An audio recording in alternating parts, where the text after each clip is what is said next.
Watson here, freelance writer, player of games, writer of words, recorder of videos, and tabletop role-playing aficionado. Welcome to my weekly behind-the-scenes DM-only live stream, Crafting Annihilation, in which I build, write, and prepare for our next session of Tomb of Annihilation. If you are playing characters Mannix, Kales, Gillian, George, or Theron, go away. This stream is not meant for you, but for the rest of you, welcome. We stream our Tomb of Annihilation sessions live on YouTube every Friday evening. You can watch all of our D&D live series as well as reviews and Let's Plays on my YouTube page. I should say channel, not why I say page. And read weekly session recaps. It's only taken me like 80 somewhat recitations of that to make the change. Read weekly session recaps at roguewatson.com. You can follow me on Twitter at roguewatson and join our official Discord discussion group with invite link in the description below.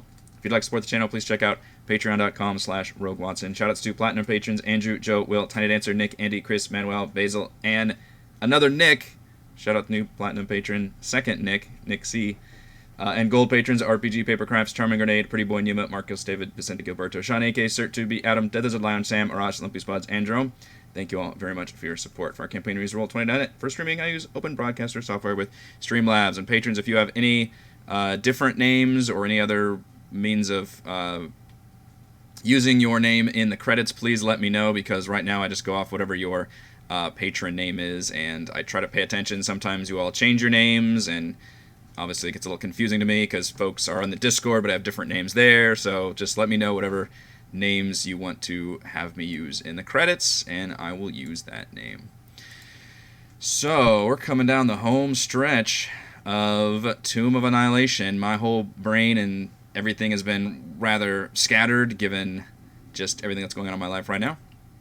But I think we're actually ahead of schedule. Hey, Andy. Sir, good afternoon.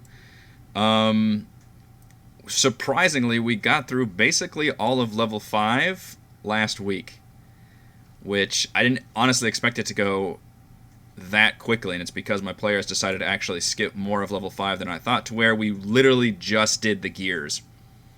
Now, I knew that the Shambling Mound fight would take up some time, because fights always take time. I thought it was still a pretty good fight. I liked that it started off with the players being separated. It was not a big deal for the players to get out of their situation in the control panel room, however, and I ended up rolling so bad on initiative, which I seem to always do with my monsters, that they weren't really separated for very long. I think in one round they all had to huff it, and then they were able to basically join the fight in the second round, so the Shambling Mounds did some damage. And they straight up killed Ishmael, which actually works in the player's favor, because I'm still planning on doing the whole sleeper agent thing, which we'll talk about in a second.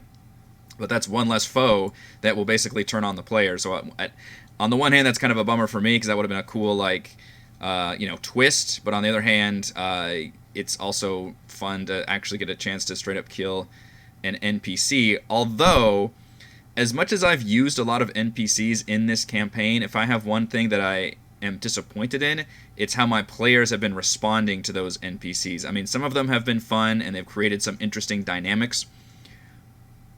But for a lot of them, it seems like they're just taking up too much narrative and combat real estate, and my players don't want to have too much of that, and I'm very cognizant of that. So, on the one hand, it's fun to be able to use these NPCs and use them in this dramatic way, but, it really meant nothing when Ishmael went down. The players barely batted an eye at it, and I think it was weird that they found him in the mirrors, and they were kind of weirded out by that, and yeah, Ishmael's shapeshifting didn't really come in handy, but that was a player decision. They decided which ones they wanted to keep and which ones they wanted to send away, and they wanted to keep Ishmael for whatever reason. They never ended up being that useful. I mean, they were kind of there in combat for a little bit for a few fights, but otherwise they basically got their ass kicked by one of the Shambling Mounds.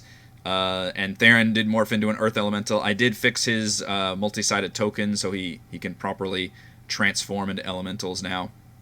That'll be interesting. Which, this is something I also want to talk about.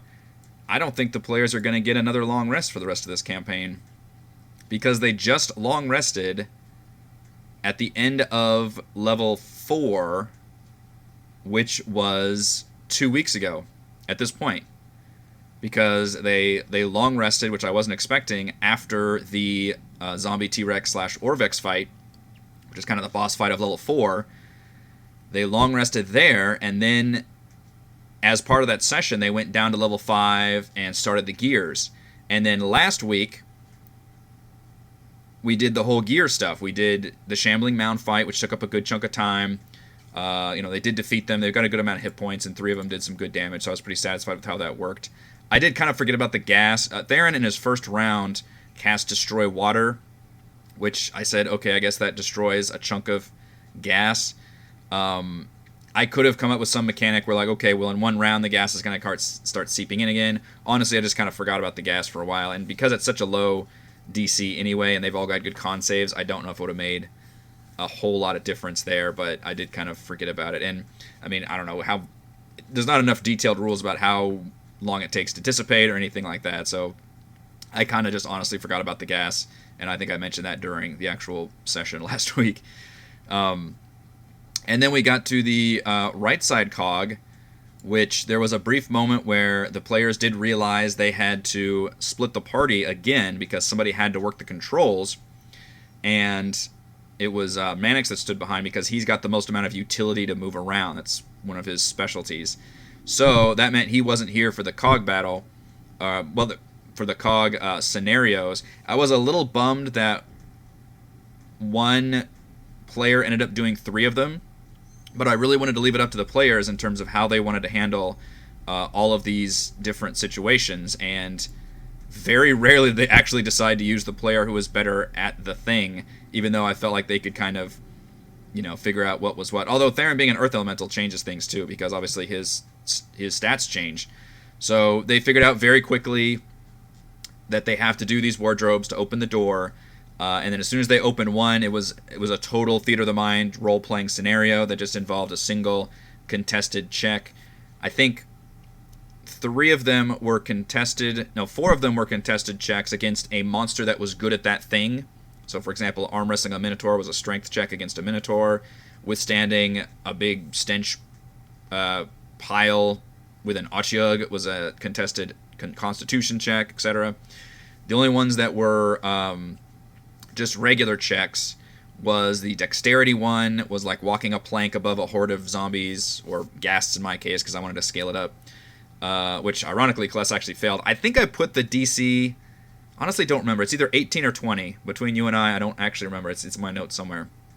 I think I might have left it at 18 for the if there was a check, which was just the dexterity one and the wisdom one, which was to try to figure out like which oozes were which.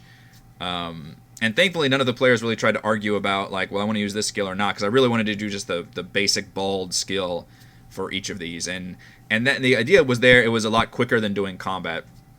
I know in Discord folks mentioned that they ran the combat. It didn't take that long, but I don't know. Combat always lasts a really long time in my group. People just sit there and be like, and it's just like, holy crap, we need to keep this moving. So I think never going into combat helped a lot, and I think it was pretty fun because different players got to show off. Although Theron ended up doing 3 of them, they messed up which one was the intelligence and wisdom one, although none of them were good at intelligence except for Mannix, and he wasn't there anyway, so I'm not sure that ended up working. But Theron ended up succeeding at all 3 of the ones that he did, and then it was the ones that George and Celeste did that they actually failed at, which I basically rolled a bunch of attacks from those enemies, and some of the attacks hit and some didn't, so it was just kind of you took some... Or in the case of George failing the charisma one, I think there's the succubus incubus ability that, like, if they're charmed, they can do psychic damage or something, and I just dealt that as pure damage. So Platinum patrons have access to all my notes. That's where I wrote down all of these changes to this cog, but that was the reason behind the changes. I did not want to run a whole bunch of combat encounters in here, and I thought it was a fun way to keep the whole wardrobe thing. The one thing that I had to really change, obviously, was I wanted to use 1 wardrobe per attribute, which there's 6 attributes, but there's only 5 here because of the 5 pentagons. So I just kind of said there was 1 invisible one in the middle that appeared after they were all done, just kind of hand wave it, and none of the players cared. So that was the easy fix for that one. And the only thing is they couldn't do the final one until they did all the rest, but there wasn't any real reason for it. Narrative-wise, it was just because the map showed 5, so I had to hide the 6th one. I did close off the entire Mastodon thing, because that's just a whole bunch of combat, so it's very easy to skip that. I mean, I can see where level 5 could take a long time. Now I kind of have a little bit of regret that we didn't do the Stone Juggernaut, because it is kind of a big marquee part of the campaign. I mean, the actual Tomb of Annihilation board game, which I streamed as a Let's Play, the digital version of it. Like the final boss is of the miniature of that physical game is basically like the Stone Juggernaut. I think there's actually an Acererak boss in the digital version, but so it's a big part of the campaign. Knowing now that we're going to actually skip the Mechanist chain and the armillary and all that, I probably could have included the Stone Juggernaut and done that and just left this sealed off. And then they could have at least gone down here and done this and had a fun little, another fun Indiana Jones moment where, like, there's a thing, they want to grab the thing, and then a bad thing happens. I think those are always fun. But who knows how much time they would have eaten up, so I do have a slight regret about that, knowing now that we really streamlined this whole dungeon even more than I expected, which was we cut off access to the water, cut off access to the Mastodon. So we go north, and we did the Hall of Decay, which the players played it very smart, and I tried to be as obvious as I could in terms of what they saw in this hallway. They were all very concerned about it. They started throwing coins down there and even using Mage Hand to bring the coins and saw that they were all getting destroyed. They didn't know, and I tried to also explain that they didn't see any organic matter down there, so it was mainly just inorganic stuff. And I loved that Mannix just stripped down to a skivvies, walked over there, and of course all the underwear and everything is just destroyed, so it was just bare-ass naked walking along there. But it's not an anti-magic field, so once he got, close enough, he could sense there was a magic like ring, and it was an easy job of disabling that. So I think as long as you don't try to gotcha your players, and explain things, then that's not a too bad room. And honestly, it kind of makes it fun because then it gives you a chance for players to strip down and try to deal with it from there. One thing I had completely forgotten about in this entire level, and I remembered at one point, but I forgot to make the adjustment, was I never put a skeleton key on this level. There's a skeleton key on 5 levels, and it threw me off because the first 4 levels are also, generally follow a formula. They've got the Acererak warnings, and there's symbols for the keys everywhere, although this one I think does have it's got the symbols right there. And for some reason, this one, it just absolutely left my brain that I had to put a skeleton key somewhere. So literally at the last second, I panically remembered, oh shit, yeah, they need a key. So I put it on the balcony up here. And I was expecting my players, first of all, I was expecting to end the session right when the players started investigating this room. That's where I was going to end it.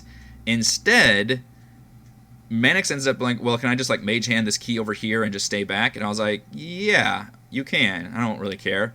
And then he did that, and he's like, all right, we got the key. Let's just get out of here. And you can probably see me in the stream going, oh, okay, so we're actually not going to do this room. So at that point, I can have everybody go downstairs and then end the session there. So I was not expecting that, to actually skip this room. I thought it was very enticing. It's also very dangerous looking. But it's interesting, and you can see I actually did close the dynamic lighting here because this is supposed to be 15 feet higher than the eastern balcony, so I figured they couldn't really see this, although there's still a bit of a notch there, so I think you could tell maybe that there was a bit of a room going. I think Mannix even asked something along those lines, like, can we see anything over there? And like, well, it's higher, so you could jump up there if you wanted to, but the players did not want to F with this, so that might have been a combination of just being late at night or, having access to the stairs or having just gotten the skeleton key already. So again, I could have hid the skeleton key, in the armillary back here. But because I streamlined level 5 so much, I didn't really have very many spots to put it. You could have easily put it with the Stone Juggernaut or somewhere. I guess I could have put it in the gas-filled room, I think was my initial idea, which means they definitely would have gotten it, as long as they could stomach the gas, which... Theron's Earth Elemental form is immune, which is kind of cool. So that makes it a perfect tool. But I literally just forgot about it. So I threw it up there thinking that would bring the players over there. And instead, they just grabbed it and escaped, which I'm fine with at that point. Like, yeah, it's a creature. You probably shouldn't Mage Hand it. But on the other hand, if they don't really want to engage with it, then who am I to keep dragging this out? And again, I'm under kind of a time constraint. So... I was a bit surprised, but we actually ended up just straight up skipping the Mechanist chain and the armillary. They don't know about the armillary. They never did find it. The main purpose to going this way is to basically get anybody who's stuck in the control panel out. But at this point, with the level the players are at, a lot of people have access to like teleportation spells or things. I mean, you can... And the way we did with Mannix is he cast Unseen Servant 60 feet away, and then I allowed him to roll a athletics check to basically just rush... 30 feet or something when the gears begin to turn. And I think in my head I was like, okay, let's make this a DC 15. And he said smartly, if I fail this, I will immediately transform into gaseous form to make it. And I would also allow that, because if you're expending a spell slot, and I mentioned this before, to solve a problem, I'm generally fine with it. Versus if you're just trying to use a skill check, for example. So he ended up making the roll. It didn't have to work that way, but I thought that was an easy way to escape it. And so the gears didn't really end up being a big problem. I thought it was a good job of giving the players kind of a fun little thing to do, but because I sealed off several of these offshoot rooms, the actual solution was simply turning it between configurations 1 and 3. So at 1, the control panel can reach the central room, and on 3, and on configuration 1, the central room can reach the north gas room and the cog room. And then I believe, yeah, as you can see, the cog room is already oriented to the north room. So you don't even have to change it further than that. So it's actually not as big of a pain in the ass as I was expecting the gears to be. So I'm glad I ran them.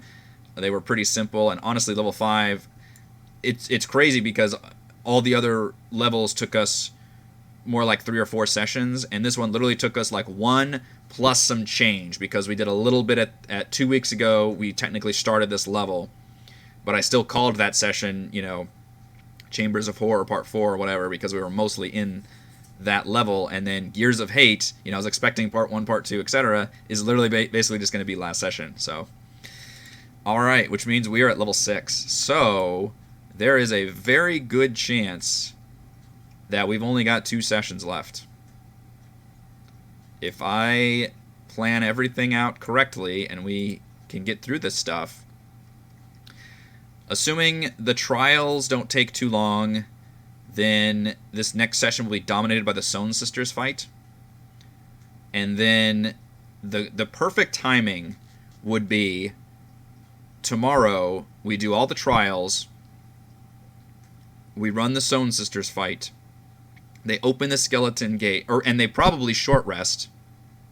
Hopefully, they short rest after that fight, and then I can level them up. I don't think I'm going to let them long rest again. I think that's too much. And if they decide to just wait it out, I'm going to say that you cannot get the benefits of a long rest this far deep and this close to this horrible necromantic energy that you feel very close by. Like, whatever bullshit thing I want to use, I don't think I can give them another long rest. I think that's too much. It'll be interesting to see if they even try to ask for it, because they still haven't even short rested yet, so it hasn't been that long. And honestly, I think they still have a lot of their resources. Like, everybody still has most of their spell slots. A lot of folks still have really good hit points. I don't see them even needing it. I mean, look at that. He's got everything. So I don't think anybody's going to even ask for a long rest. Even if this fight with the Sohn sisters goes badly, then whatever, you can short rest. So ideally, we get through all of this section tomorrow. Short rest. I could let them level up to 11. I think I'll do that. Which seems weird, but I think I'm going to give them 11 at the very end. And then the timing hasn't worked out. Like, in hindsight, I probably should have leveled them up when they long rested at level 4. But between you and me, I wasn't expecting them to long rest, and I wanted to keep going. So in hindsight, I should have let them level up before level 5. That way I would have been less like, oh, you're literally going to level up for the last battle, which is what this is going to be. So short rest, level up to 11, and then next session, I guess we can go over the level up stuff, and then open the skeleton gate, and then enter the final battle. So we'll talk about that for probably next week's Crafting Annihilation. There is a chance where if the trials end up taking a long-ass time, we may have to separate and not even start the Sohn sisters battle, because I've got more. I'm actually ahead right now. I want to have the epilogue recap episode by July 17th. But right now, if we finish this up in 2 weeks, then the epilogue recap episode would be July 10th. So I could spread this out to 3 weeks if I needed to, but I think we can do it in 2. But I don't want to necessarily. It may require both those sessions going late, and I know, like, my wife's got to actually get up and work on Saturday, so I'm very cognizant about trying not to go too late. Alright, so they're already down at level 6, they've got the keys, they find the skeleton gate, and the trick here is that the actual keyholes are blocked. 12-foot high, 10-foot wide door is made of green stone. Green stone, that's this right here. Surface carved with grinning goblin skeletons. A belt of smooth stone spans the door at height of 4 feet, set with 5 gold symbols in a row, and it's all the shapes. Each symbol is engraved on a recessed circular seal. And there's a really cool handout picture, which means I should probably remind myself to reveal that handout. I don't know why this is all gassy in here. Why does this have... Is this supposed to be full of gas? Oh yeah, green smoke. Billows out from a bronze cauldron. Does that do anything? Yes, it does. Makes this chamber lightly obscured and blocks the character's view of a green door to the south. Huh. That's a tricky thing to do in Roll20, isn't it?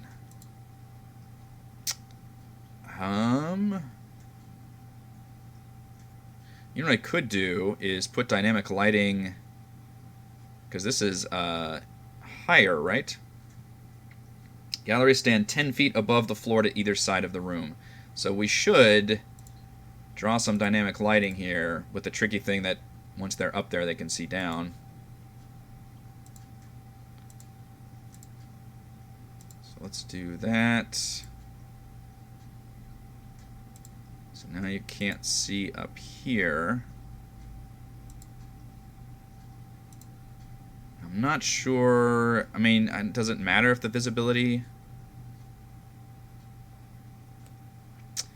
I don't think you can actually create... you can create light, but how do you create anti-light? I don't think you can create a zone of darkness, can you? I mean, unless you just draw dynamic lighting around the area, and there's not really a good way of doing that. So I'm just gonna say that, I mean, it's obscure. It says it's lightly obscured. That is interesting, though. I need to remember that for the fight, because if something's lightly obscured, doesn't that change things? Can I just search obscured? No, crap. How can I word this? Does anybody know the rules for this? Nope, lightly armored. Shoot. I guess I can Google search it. Let's see. D&D 5e.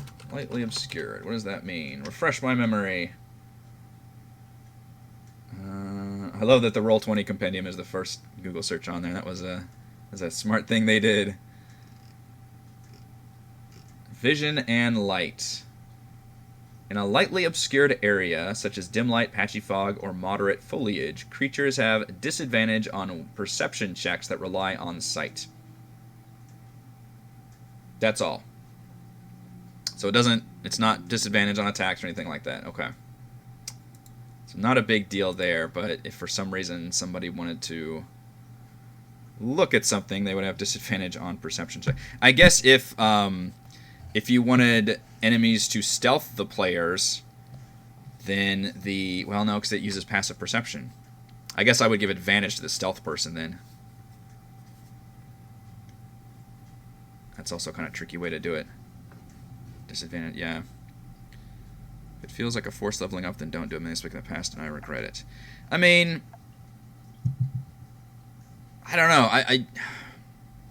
I guess I could end the campaign at 10. It feels so weird. I mean, this campaign, the fact that we've gone 2 years and they're still level 10 is pretty nuts.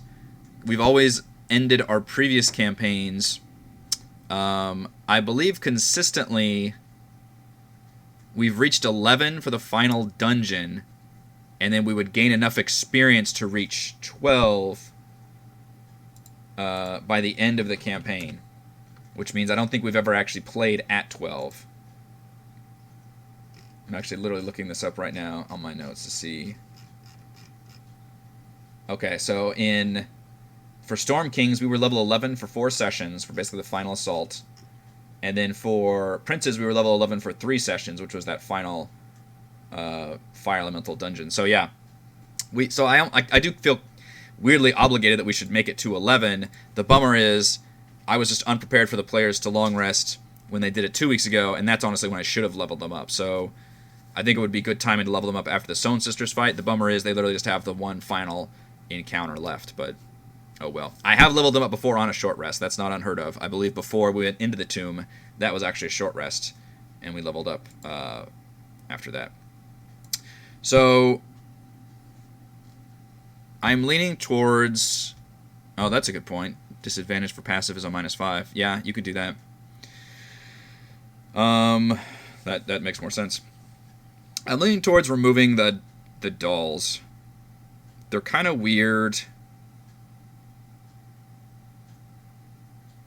I don't know. It seems like a Curse of Strahd thing. Like it seems like it would fit more of a weird gothic horror rather than this death trap tomb.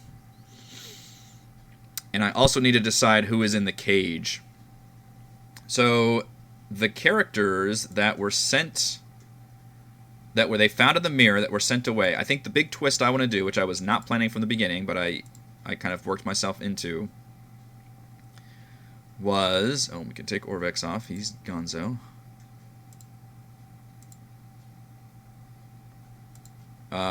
River,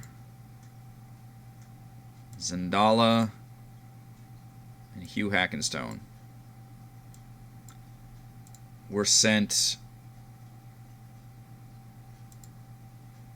were escaped from the mirror but did not join the party. Why are you missing hit points? What I was leaning towards doing is having those be clones that the Stone Sisters created, and that's something that they can do, and that's something that the players aren't supposed to deal with until they reach this cage, which contains a deformed copy of a player character, which I could do. We're going to discuss this right now. I could do that. I could also... 100 boars, welcome to the channel. That's a lot of boars. At least it's not 30 to 50 feral hogs. I could put a player character clone in there. That could be a fun twist. Or I could put another NPC in there, like Azaka or Captain Ordame, and have them not be deformed. And that would lead credence to the fact that the Stone Sisters are capturing people that have been close to the players. And it would be the same thing, like, oh, I was captured by, I had a nightmare or something. Captain Ordame would be really crazy because they thought she was dead. And the twist would be the Stone Sisters haven't been capturing these people. They have been doing their nightmare haunting, and they used strands from the players, like essences from them, to create the Steel Predator, and that failed. So they have since been... They also collected stuff from all the NPCs the players have known, and they've been trying to... And they created these, like, perfect clones. And the perfect clone means that they don't even show up on TrueSight because it is that person. But the only thing is, they are basically a sleeper agent where the Stone Sisters can just utter a word or make a hand signal, and instantly they become under the control of the Stone Sisters, because that's their basic, like, primary directive, essentially. So the idea here is, I don't want to have the Stone Sisters be by themselves, and I think this would be a cool way to add minions and potentially make this fight a lot more difficult than what is written by suddenly adding these NPCs. And as a DM, I can just hand wave the fact that the players didn't actually have these NPCs with them at the moment, but have them, like, trundle down the stairs whenever the players have... I guess is the timing is supposed to be like when they complete all the trials, right? And that's when the Stone Sisters actually attack. Gotta remember, hags are hanging out ethereal, and George can see them. Are they? Are they actually hanging out here? I guess like they could be. Yeah, that's true. That would be very, very problematic for me. Shoot. Stupid TrueSight. It's a pain in the ass in this dungeon. So you can see into the ethereal realm? What a freaking pain in the butt. Why would I do that?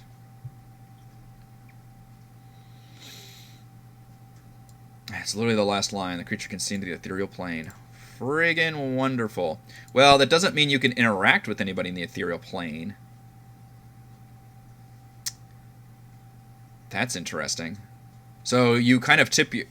If you want to keep it that way, George can see them, can't interact with them, I don't think. It's like all those horror movies where you can see like the ghosts, but only that person can see them. And that would allow the players to, realize they're here, realize they're in danger. They could even prepare like an attack or something.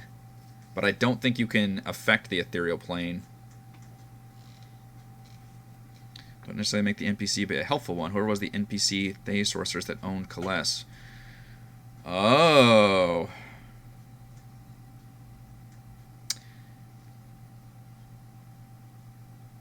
That's an idea. The problem is that would change the dynamic quite a bit, though, because she would immediately want to kill Zagmira or leave her in the cage or something. I don't see the Stone Sisters actually overpowering Zagmira to get enough things from her to have a clone. And if the players just kill her, which I don't think they would be above doing, I think I kind of lose. I think I need to have them be allies, or at least decent allies. Otherwise, that person in the cage is going to get murderized. But that's not a bad idea. But I will probably have to just have these three just kind of trundling down the stairs when the Stone Sisters have their big opening monologue. So I got to be very careful about how I stage all of that. But I believe they're not designed... Actually, it doesn't even say, does it? I thought... Okay, let's see. Maybe it's back at room 71. Does it ever say when... Okay, if the characters... There you go. If the characters manage to open all 5 keyholes and have the requisite skeleton keys in their possession, the Stone Sisters emerge from the border ethereal and attack them. The hag's goal is to seize one of the more of the skeleton keys, thus preventing the characters from reaching the soulmonger. If a hag obtains a skeleton key, it cackles as it returns to the border ethereal with it. I don't know how you would rule how the... I've never had NPCs steal things from other players in combat, so it just seems like that seems like a waste of their action. It seems like they would just be better served by attacking people. I've also heard their spell list is not good, so I probably need to update that, even including their Hag Coven spell list. 3 CR5 should be decent, but as you can see here, things like Contact Other Plane, Scrying, Bestow Curse, Locate Object, these are not spells you want on a hostile monster at all. I don't even think Eyebite is necessarily that good either. Now they can pop into the ethereal realm, but it takes an action, which I don't know. If any of you have, like, how to run this combat encounter advice, I will take that. What does it say? 1d0 necrotic damage. Does it not do any damage? What a terrible action. So, suffice to say, they should never be doing an actual action, right? They should be casting spells constantly. They do have magic resistance. I need to remember that. They have at-will magic missile, which I'm not sure if that means they can upcast it.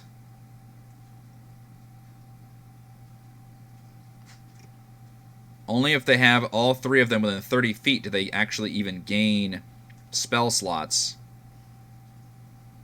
I'm not sure if you can upcast Magic Missile, because Magic Missile is one of those spells that can be very... If all 3 of them are casting Magic Missile, players don't get a save, they don't get anything, that's just constant damage.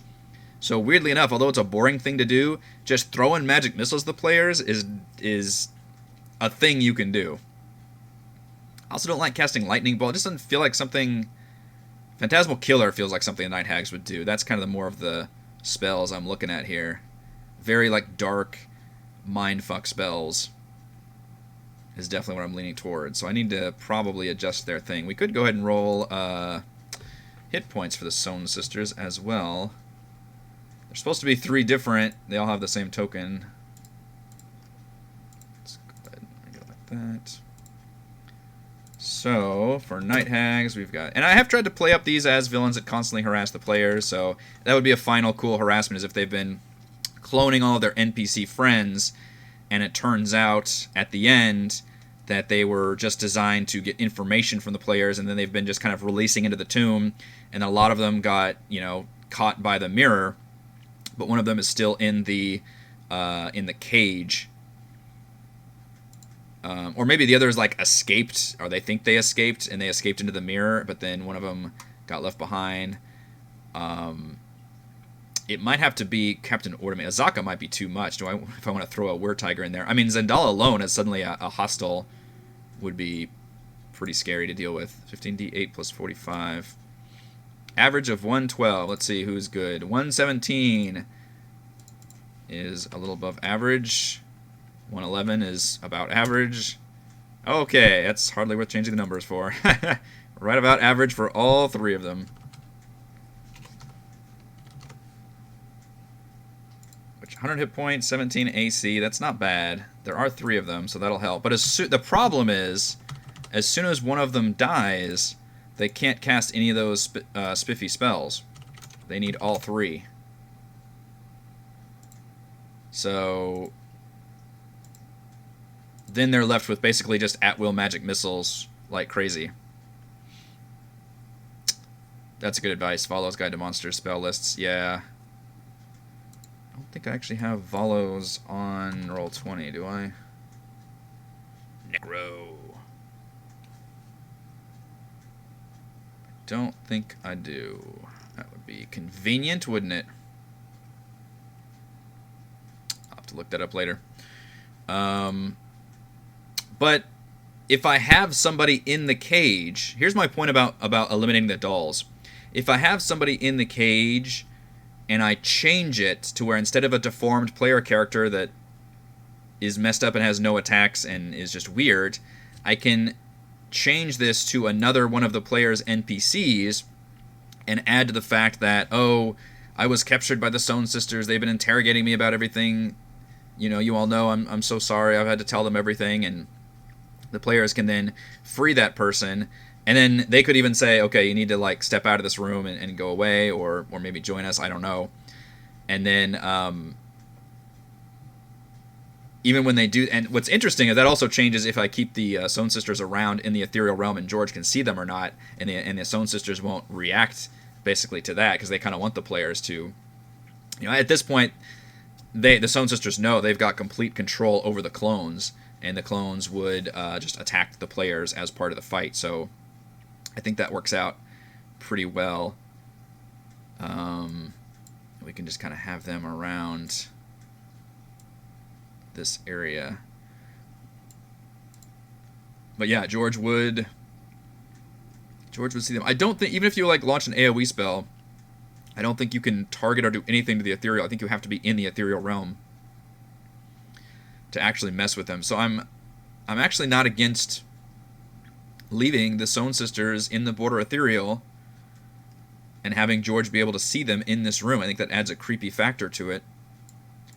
And they might even be inclined to not free the person in the cage then. Which could be, at this point, Azaka. Selita probably not, because they know what she's... Undril. Undril could be another one. Or Captain Ordame. Or Roka. I don't probably want to use Artis or Dragonbait. So those are the options. Roka is just a CR1. I think it's the Spy stat block. Yeah. Trying to see which one. What do I have right now? I think River is the Scout, which would not be that big of a deal. She gets 2 attacks. Hugh is a... Is he a Berserker? No, CR2. No way. Well, he does have Reckless. I'm not sure what stat block he is. He only has his 1 attack, too, so he's kind of shitty. He's got a lot of hit points, though, weirdly enough. It's weird he doesn't have multi-attack. Zendala, obviously, coming in would be pretty nuts, because she could immediately start throwing out, you know, polymorph, fireball. I mean, just shooting fireballs, honestly, at that level would be pretty nuts. Although, she'd probably do more damage to her own allies. The bummer is if people are, like, on the stairs, the way this map works, well, this fight hopefully won't happen until after the trials happen. The Stone Sisters are still going to be paying attention if they do the trials. So there'll be no way the players can basically upset them or do anything, because even if they free the person in here, that'll be according to their plans. So by then, all the players will be scattered around, maybe coming out of the door of one of the trials, getting ready to plug the keys in, and that'll be when the Stone Sisters start popping out of the ethereal realm, having their big chat, and then I'll have this trio of NPCs, plus possibly this one in the cage if it's been freed and released, all come down and add to the fight. And what's interesting is the players might think that they are the original NPCs but dominated, but I want to make it kind of clear during the Stone Sisters monologue that these are in fact not your NPCs. The DM did not just magically transport them here. These are actually homegrown clones that are just exactly like your friends in every way, except they are obviously under the control of the Stone Sisters. To where I don't think I would even let the players... I guess I have to come up with the rules for that, though.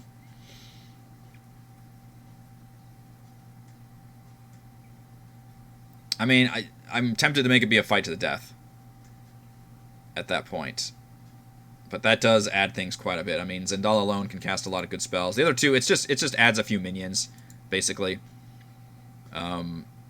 Maybe I could make it more obvious by having, like, their bodies start to melt, you know, in some way, and make it obvious that these are not, I don't know, maybe underneath they don't have, like, all the right bone structure or something's weird, to where it's like, these aren't the original ones that you can save.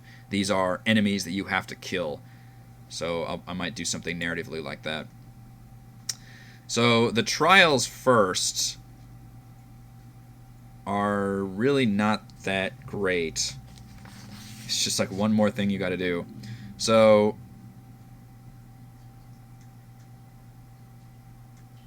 yeah, and I'm leaning. If I get rid of the hag dolls, then I think I can just use the person in the cage to kind of reiterate what's been going on.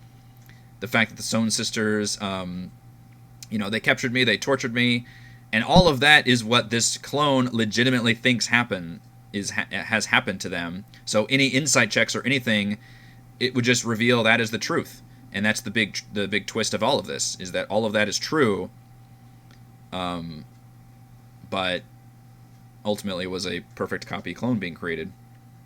Those crafty Stone Sisters. Clone parts around the room. Faceless bodies, like doppelganger bodies, are lifeless till they are changed in the cage. That's kind of cool. Yeah, have like just body parts laying around, like kind of like flesh golems with like rune symbols.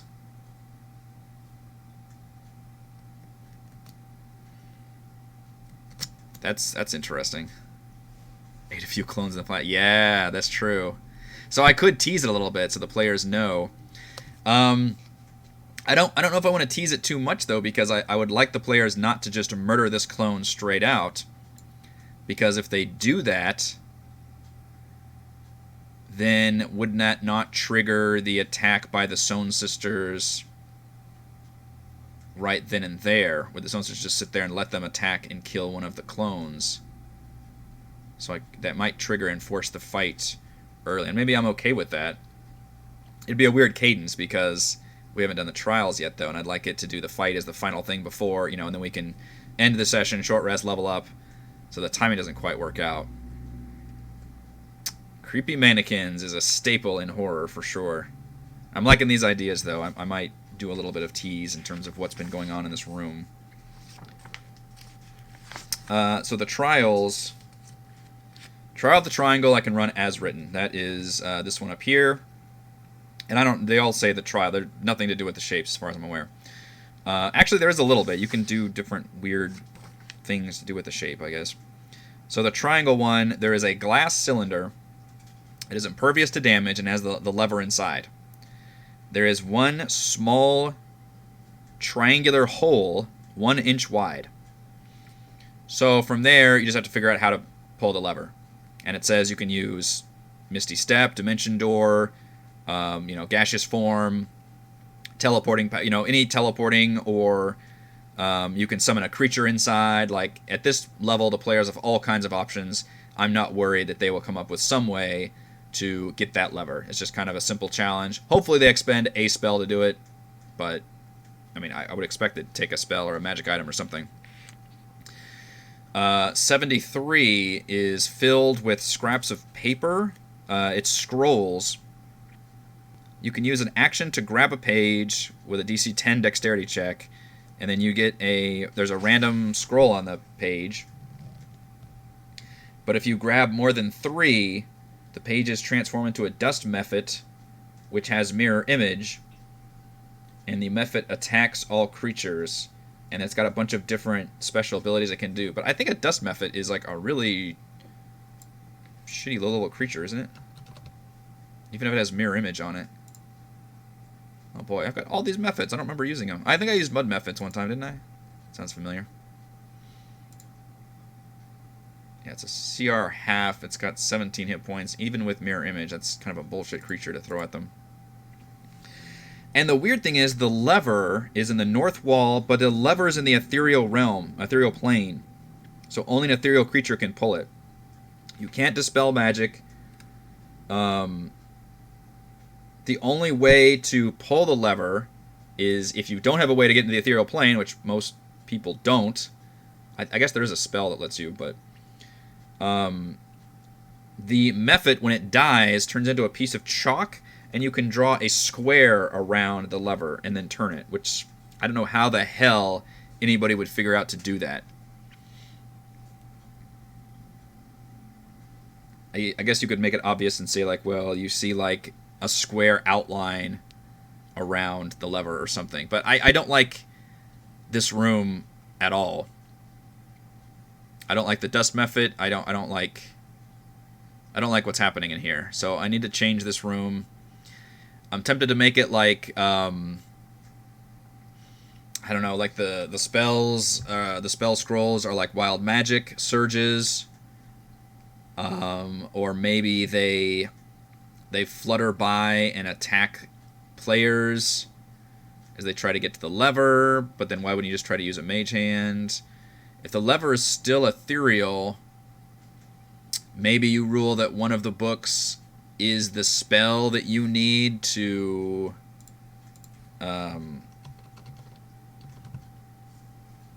solve the room, basically. Which is, I guess, this one. Etherealness. Which is a level 7 fucking spell. Nobody's gonna have this spell. Level 7? It also lasts 8 hours.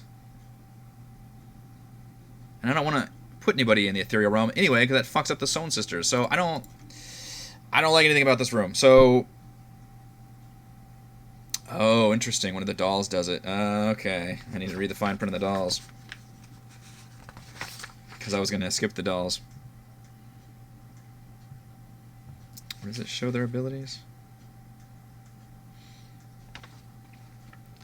Let's see. Straw Bundles Charm. You can cast the Etherealness spell as an action. Yep, you're right. 3 times. But how could you not... But you would also see the Stone Sisters, so would they just attack? I don't know, it seems weird. It all seems weird. Helm of Comprehend Languages for Joho's Charm. Is there... I want to change this room. Maybe you could create a bunch of illusory levers, but you need a spell. Like, I like the idea. I want to keep the map, which is there's a bunch of spell scroll, or you could keep them on the floor. You don't have to have them flying around.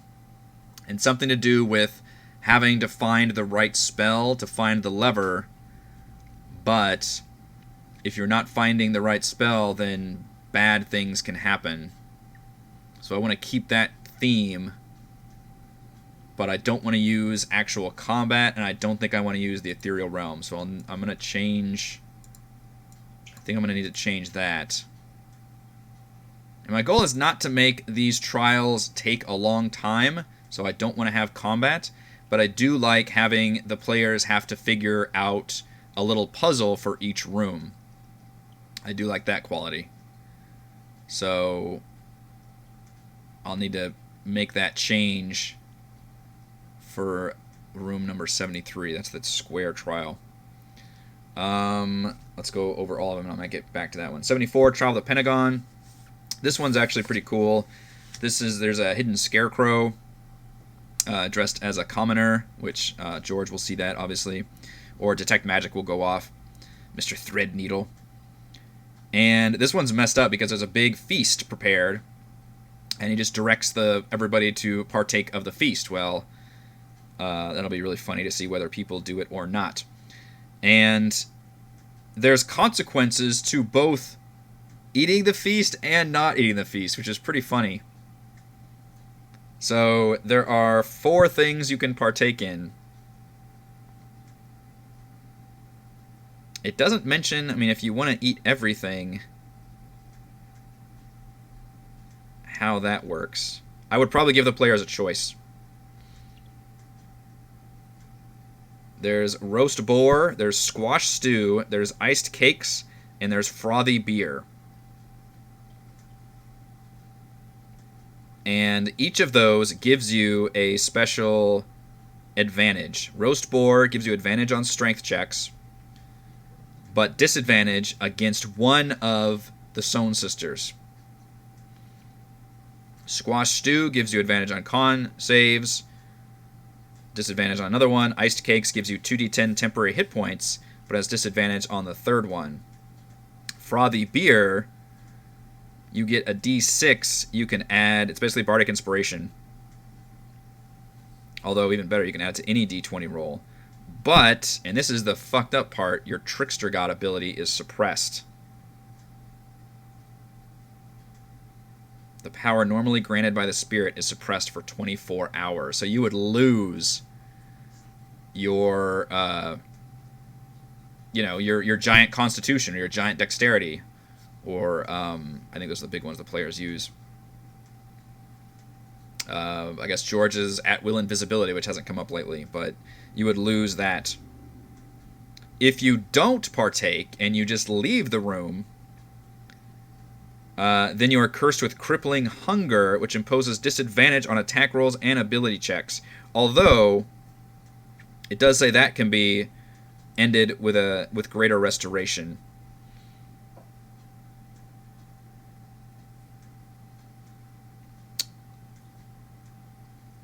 And what's interesting, it says, do not reveal detrimental effects to the players until those effects come into play.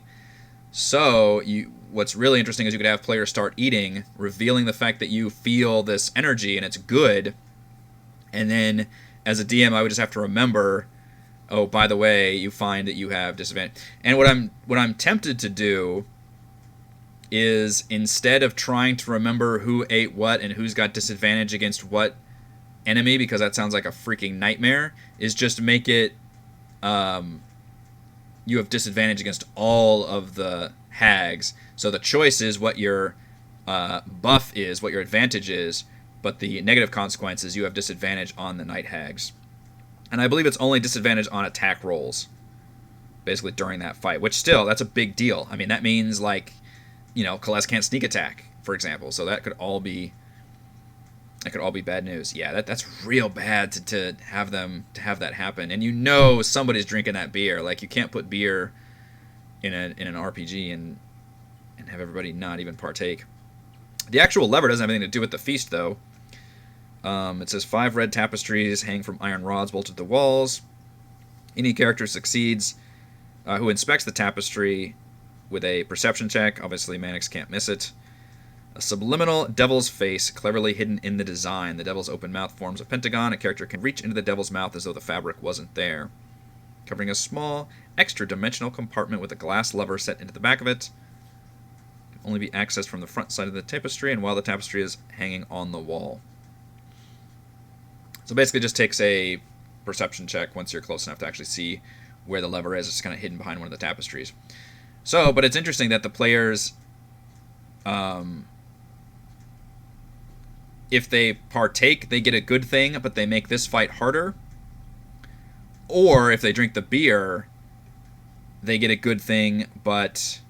And frankly, the beer is not even... The advantage isn't worth the disadvantage at all. The fact that their spirit is suppressed for 24 hours is real fucking bad. Now, here's the question. Do you, as a DM, if a player eats something, chooses one, do you immediately reveal what that thing does? Or do you allow everyone to make those decisions first and then reveal the effects that they have? And I believe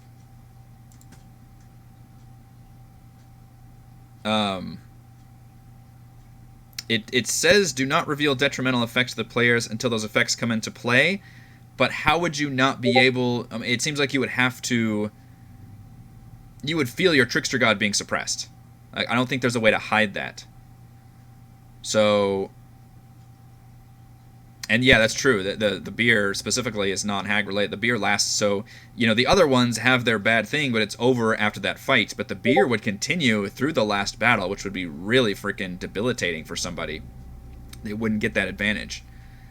So that would be pretty nasty. Yeah, comprehend languages. I think somebody does speak Infernal, or you could just change the thing to where it's not written Infernal, but I'll have to make sure what languages my players know. But that's going to be a really interesting situation. It does say you can cure if you don't eat the food and you leave and you get that crippling hunger that is disadvantage, which also, that one's bad as well, because you have disadvantage on attack rolls and ability checks for the rest of the campaign, essentially, if you're struck with crippling hunger. But that one can be cured with greater restoration. Alright, you're going to make me sign out of Discord here, dude. There we go. That one can be cured with greater restoration. Or remove curse. Which, Theron does have like 3 uses of that. So that could be one thing they decide to use is nobody partake. What's interesting, though, is if I reveal it one at a time, like, somebody could choose to sit down and eat.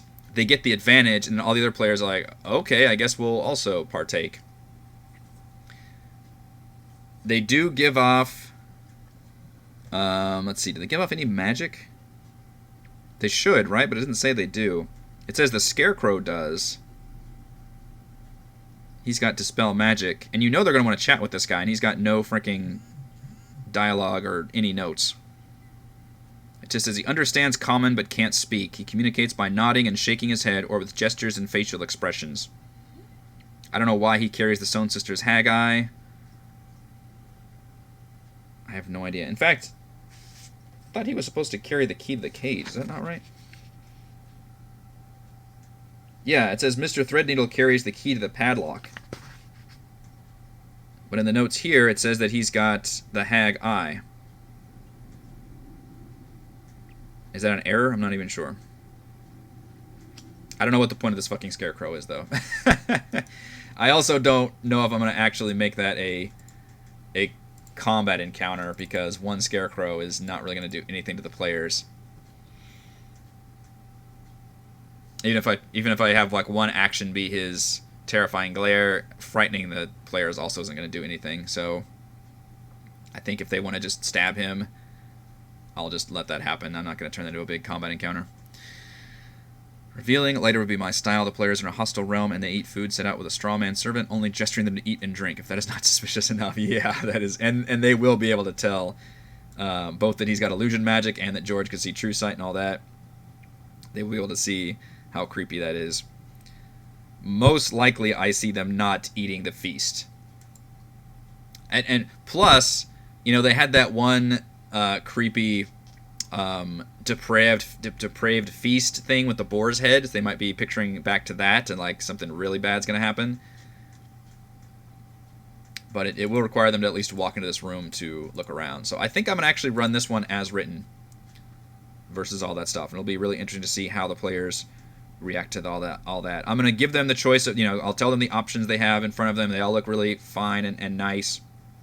I guess they're not actually giving off any magic though, which is weird because they do have magical effects, but they won't reveal detrimental effects, at least on the first 3. But the frothy beer, I think you have to explain that your trickster god is suppressed. That is a powerful, painful thing to do to the players though. So that's 74. 75, Trial of the Hexagon. This is the pig one, which I'm changing this one because I don't want to just have a bunch of werebore fights. I don't think I want to do another fight in here. Let's see. There is 5 unlit candles standing on the shelf, each made of yellow wax covered with tiny black sigils. Scrawled on the wall above the mirror in dried blood are the words "piggy, piggy, piggy." That's pretty scary. A 6th candle, identical to the 5 in plain view, is tucked out of sight under the stone shelf. That's totally random. That's such a gotcha thing, too. Like, oh, you should have found that 6th candle that was hiding under there. Well, what the fuck? I didn't know there would be a 6th candle. Both the mirror and the candles radiate auras of conjuration magic. What's interesting there is if they've got detect magic, they'll detect another magic thing underneath, so I'll have to make a note about that. Let's see, where are we at? Number 75. So, hidden candle will radiate, what is it, conjuration magic. Under the, it's a shelf? Is that what it is? Yeah. So there's a cracked mirror. If you light all 6 candles and say the word piggy 3 times in a row, you can see the reflected candlelight reveals a wooden lever set into a metal panel on the north wall. And if you pull that lever, then that opens... All of these have a lever you have to pull to open their corresponding skeleton key gate. However, if you don't find that 6th one, and then it's a really gotcha trap. A lever appears on the south wall, and you have to pull that lever by looking in the mirror, which is kind of cool. They don't actually exist in the world. Like the push lever, you can reach, mage hand or telekinesis, conjure unseen servant, because you technically... Although you could still see through the mirror. I don't know why it even says that. You could step away and still see them in the mirror, and probably... yeah, that seems dumb. If the true lever is pulled, the keyhole is open. If the false lever is pulled, 3 insane werebores in hybrid form magically spring from the mirror, land in the middle of the room, and fight to the death. I don't know about that. That's a time-consuming consequence. 3 CR4s. They're in werebore form. They could inflict somebody with werebore lycanthropy. Get 2 attacks with their maul and their tusks. Very low AC.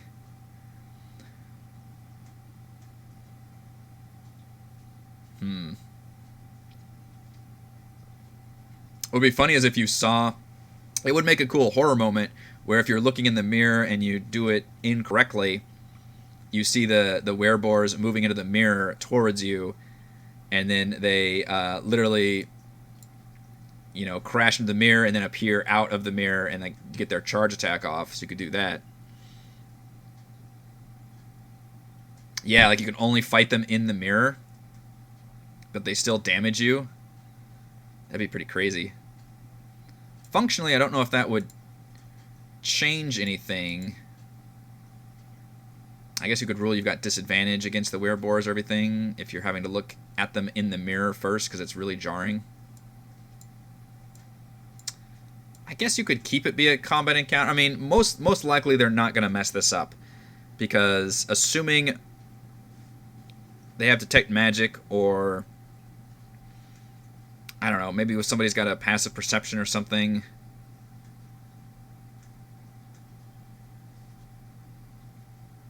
It does say 6-sided mirror. That's interesting.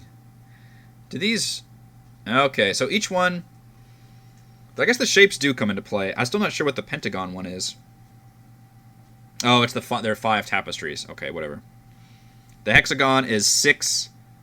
The mirror is cracked into 6 different sides. I guess like shards.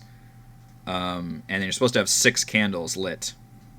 But there's only 5, so there's one that just like rolled under the shelf or something. So the only way you actually summon this is if you don't look for that candle, you just don't count up the things correctly. I do need to make sure each of them, as part of the description, does have that thing outside. And there's a weird deal where the triangle one, you can like all stand in a triangle and touch hands or something, and the cylinder goes away. I do need to make sure I play up the square thing somehow in this room that I plan on changing a lot more. So I guess I could use the shapes a little bit. That's like the one clue that you've got is the shapes all have something to do with that room. So I guess we could use the werebores as a fight. I don't want it to last too long. The other thing I'm tempted to do is like polymorph players into a pig, but I think the solution there, correct me if I'm wrong, would just be to attack that person and take down their hit points until they revert back into a person. Like, wouldn't that be the solution? My players haven't done that yet, and I've had some fun. I think, did that happen back? I think that happened to somebody when I polymorphed somebody into something. But I think functionally that would be the solution. Like, or you could just cast Dispel Magic. Would be that the person is transformed into a pig. Or I guess a boar in this case. Do I have a boar in here? That would be a way to make it a fun consequences, but avoid just a straight up combat fight. I do have a boar. Suey. But what's to stop players from either just casting Dispel Magic, which at least that takes up a significant spell slot, or just attacking that person, getting rid of those, hit points. Like, yes, you would take some damage in the overlap, but you would then revert back to your normal form, so I'm not sure why that would change, but... Oh, something becomes breakable, okay. Piganthropy.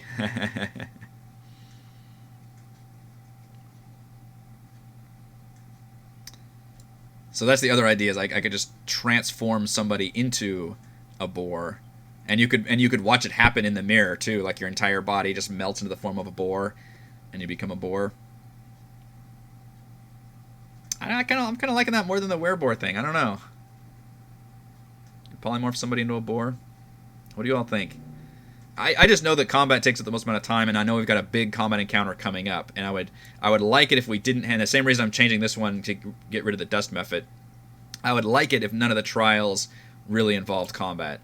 So I think we're gonna lose the werebores, and we're just gonna have somebody get transformed as crazy as a pig into a boar if they mess that up, and then they're a pig. Which, I don't have any rules about it. Maybe it lasts an hour. And then they could easily cast a spell magic or just attack their pig friend, and then they would get freed out of there. So that's that room. And then the final room, the dreaded were tree, is 76, which is Trial of the Octagon. It's a beatdown arena. So this one has a 15-foot high ceiling, a book. This is one with a poem. This one's kind of cool. There's 8 human skeletons arranged. They appear to be falling and screaming. I guess embedded into the wall. Oh yeah, it does say embedded into the plastered walls. The lectern is held in place by 4 bolts set deep into the floor as impervious to damage. Spells and attempt to remove it. The book's covers are secured to the lectern with sovereign glue, preventing it from being easily removed. The 8-page book contains an 8-line nursery rhyme written by the Sohn sisters in Infernal, with each page bearing 1 line of the poem. The book is open to pages 4 and 5 when the characters first arrive. Which, this is the one with the big, fan on the top.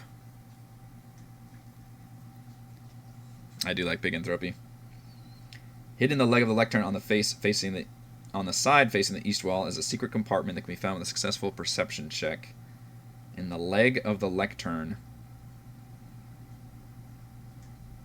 If the lines of the nursery rhyme are read aloud in reverse order, starting with the last line and ending on the first, the doors of the secret compartment open, revealing a brass lever inside. So the goal is to read it backwards. You can also open it with a knock spell or a successful DC 20 check. That's interesting. This is the only one that I've seen where you can actually brute force your way past the trap without the trial, without actually doing it.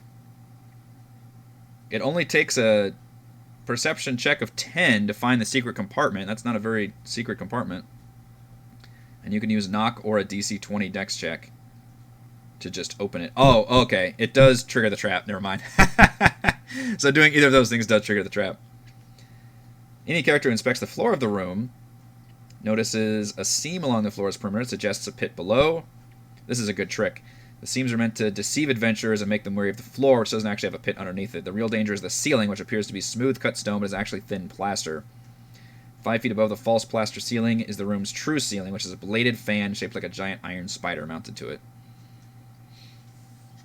So you trigger the trap by either reading the book front to back, or if you try to just brute force the trap. The ceiling fan begins to twirl as a reverse gravity spell activates within the room. This is the fucking Willy Wonka thing, isn't it? Where there's the bubble one where they drink the thing and they just start floating upwards with the trap.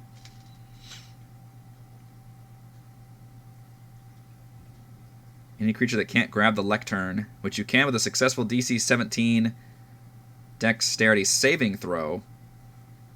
That's interesting, it's a save. Creature can't grab the lectern secured in some way. Falls upward through the fake plaster ceiling into the rotating blades, taking 8d10 slashing damage. And the creature takes that damage again each time it starts its turn on the ceiling. Wow. What does 8d10 look like?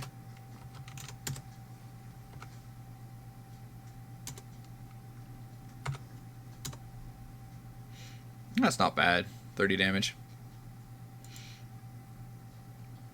On average.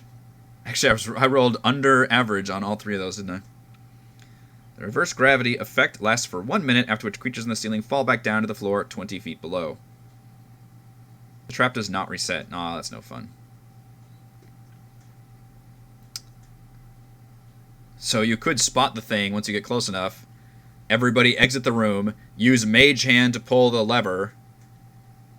Oh no, you can't. You actually have to... it's a compartment, so you still have to open the compartment. I guess I wouldn't let a Mage Hand open the compartment.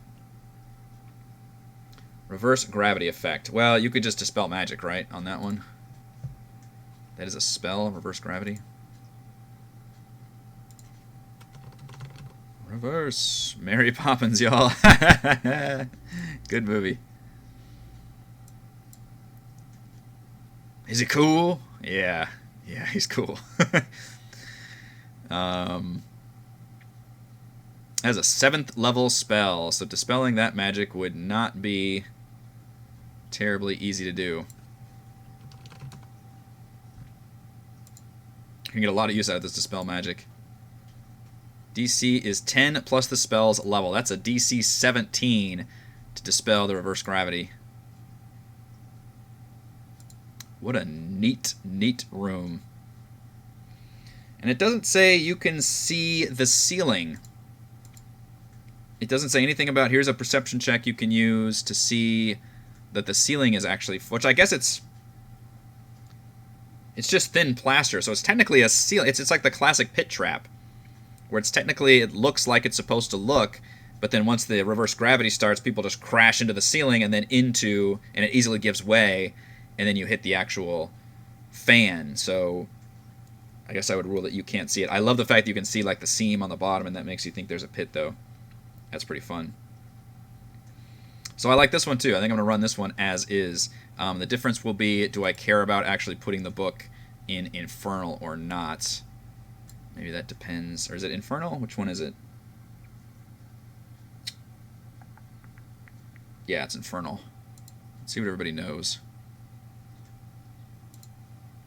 I watch all the good movies, no question. Let's see here. Undercommon, Thieves' Can, Dwarvish Common. I mean, it'd be fun if you had, like, you used something that somebody knew. Why does everybody know Undercommon? Draconic, Elvish. Might have to just do it in common. Common Gnomish Primordial. None of you know the evil languages. Common and Halfling. Absolutely random what kind of languages everybody knows. Common, Druidic, Dwarvish, Elvish. Okay, so none of you know anything close to that. We could just have it written in common then. What the hell does it matter? Unless, I guess I could force somebody to use Comprehend Languages. Is that something? Yeah, Manix does have Comprehend Languages. So you could force him to use that.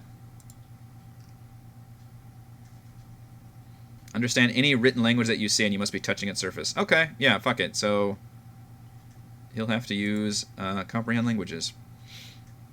I'm okay with that.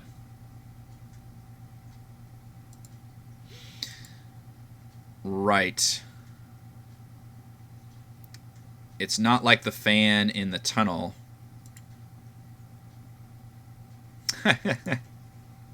That's if they survive. But no, the next campaign is not Out of the Abyss. We have not confirmed what we're doing for our next campaign, but I will confirm that it's not Out of the Abyss. So, I think I can actually run most of them as is. I'm changing the... If you screw up the pentagon or the hexagon room, you're transformed into a pig instead of a werebore fight. And then I really need to change the square room because it's just not working for me. I mean, you could do squares, it's just that there's paper everywhere. But I need to do some way of changing this. I want to get rid of the dust method, and I don't like the ethereal lever. So is there some kind of a spell that would work? And I may just have to honestly like look through spells to see what could operate here, and then have a bunch of those spells scattered around the room. And then maybe, I don't know. I mean, I could have it be a swirling vortex of paper, and maybe that just does damage when you walk through it. Like you get paper cuts or something.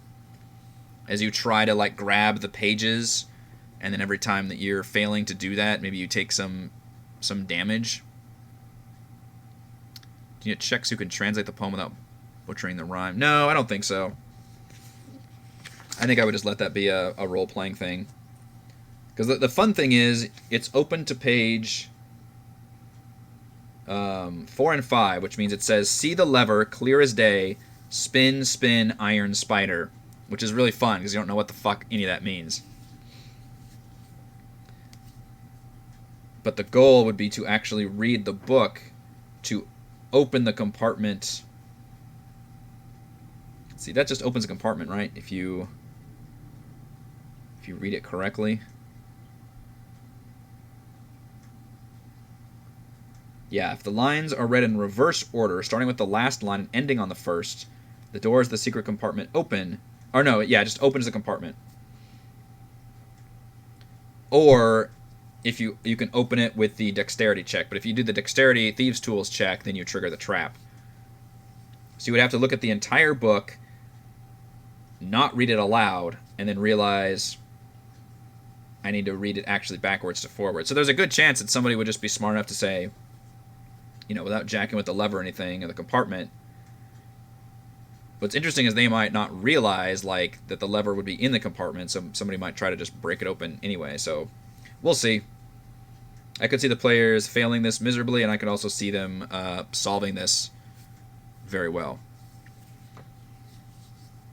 The Dust Devil throws fireball scrolls at you. If you put, it says if you cast a fireball in here, like, all the scrolls are just destroyed.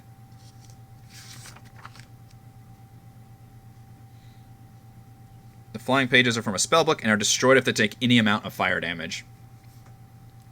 Which, that might be a solution somebody would use, would be to just cast a fire spell in here.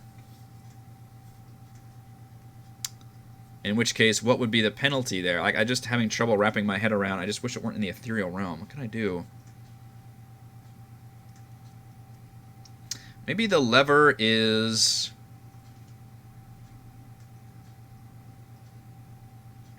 inside one of the scrolls. Well, it's on the map, though. Shoot. I gotta work around the map. Because I don't feel like editing the map. What can I do for you, stupid spellbook room, that would make this interesting but not use combat, and has something to do with pages and spells? This doesn't have to use spells. There's already like a poem thing going on in room 76. Oh, there's loot in the room? Oh, I guess you get the spell scrolls. Which for Mannix might be useful. You could potentially get some high-level spells. Although, I think he's at like 3rd level for Wizard.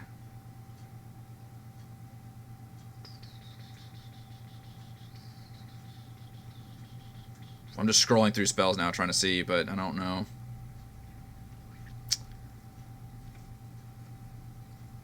I mean, Mannix is a 5th level Wizard, 5th level Rogue, and I assume he'll take another level of Wizard after all this, so... he actually has been using some spell scrolls and appreciates them. But he's only got up to 3rd level. I don't know. Maybe if he reaches... Or no, sorry, he's 4-6. I screwed that up. I thought he was a 5-5. He's a 4-6 wizard. God, I feel bad. Somebody asked me about that in the chat like one week, and I replied 5-5. I didn't realize he was actually a Rogue 4 Wizard 6, so... Maybe he would actually gain access to 4th level spells. But you can see, look at all the 1st levels he's got, because he's gotten a lot of spellbook stuff.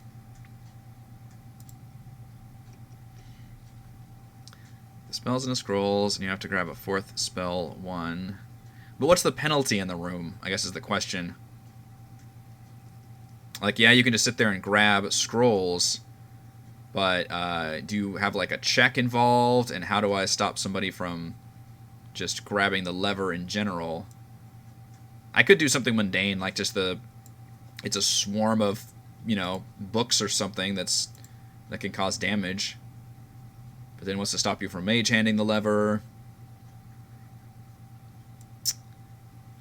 The solution would be one of them is a dispel magic, although players also can just use dispel magic. Well, I'll have to come up with something. So, the good news is, we've got most of this planned out for tomorrow. I think I'm going to replace... I think I'm going to take out the dolls. We're going to put one of our other party members in the cage. I haven't quite decided on which one yet. But it'll be either an Azaka or a Captain Ordame or an Undril or Roka. Put them in the cage and have that be another NPC that's been captured, but they're really a clone. Probably have the hags just hanging around in the border ethereal, watching the players very carefully. They can do all the trials, and then once they've completed that, and you know they've got access to the keyholes, that will trigger the actual hag fight, which will bring in a bunch of their NPCs, which are actually clones created by the Sohn sisters. And that'll be a big fight, and at the end of that, they can short rest and level up, and hopefully we can get through all of that tomorrow. If we can't, I am willing to split that up. It really depends on like how long these trials take and all of that. I don't expect them to take a huge amount of time. Shouldn't be any combat involved, but I'm thinking we may be able to get through all of that tomorrow. All right, so thank you all for joining me for Crafting Annihilation this week. I'll be streaming, of course, tomorrow for another episode of my Let's Play XCOM Chimera Squad stream, and then, of course, we'll be around tomorrow night for Tomb of Annihilation. See you all then for that. Bye.